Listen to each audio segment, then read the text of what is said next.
berkata Allah itu berada di dalam alam gaib sebab tak dapat dilihat oleh mata sebagai manusia Allah di dunia ini.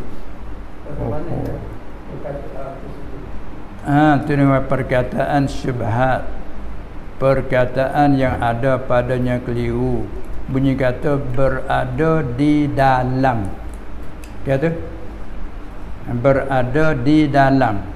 Ni sikit lagi ni dalam kitab Mawaqif tu. Tu lah untuk kita nak penama hak soalan tadi. Orang yang kata Allah Ta'ala berada di dalam alam ya gaib. Itu kelimah alam tu apa? Alam yang gaib disifatkan dengan yang gaib. Kan kita mengaji apa makna alam. Kalau tanya balik baik-baik, yang kamu kata Allah duduk di dalam alam yang gaib, apa arti alam? Kan tiap-tiap sebut lafaz kena ada arti. Kalau tidak muhmal, lafaz tidak ada arti, kalau lafaz tidak punya makna, pai muhmal, hampa, kosong. Bila sebut alam, apa alam? Tu nak tanya murak dia dulu. Sini nak tanya tak boleh. Orang lain kata ada, orang kata tu. Kalau tu pengat orang kata tu lah. Yang kamu kata Allah berada di dalam fi zarfiyah. Ini air di dalam cawan gelas.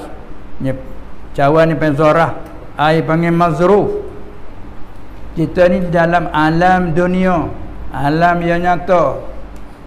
Lepas tu Allah berada di dalam alam yang gaib. Tak ke berlawan pula nak kata atas rah. Dalam dengan atas dia tak sama. Apa di dalam alam gaib pula dah? Mula atas rah, lepas tu lari pula dalam. Lari weh, lari dah. Dalam alam. Bertanya sikit, apa alam? Tiap-tiap kalimah yang diucap mesti ada punya arti. Kalau tidak arti, dia panggil lafaz muhmal, sia-sia lafaz tidak punya makna.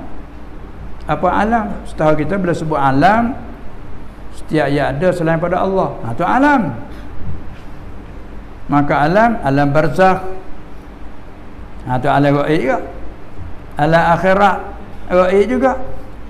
Kita masih alam dunia. Saudara kita hak kembali ke rahmatullah, alam barzakh. Semua tu belum sampai pada alam akhirat. Ke alam barzakh tak gaib. Allah berada di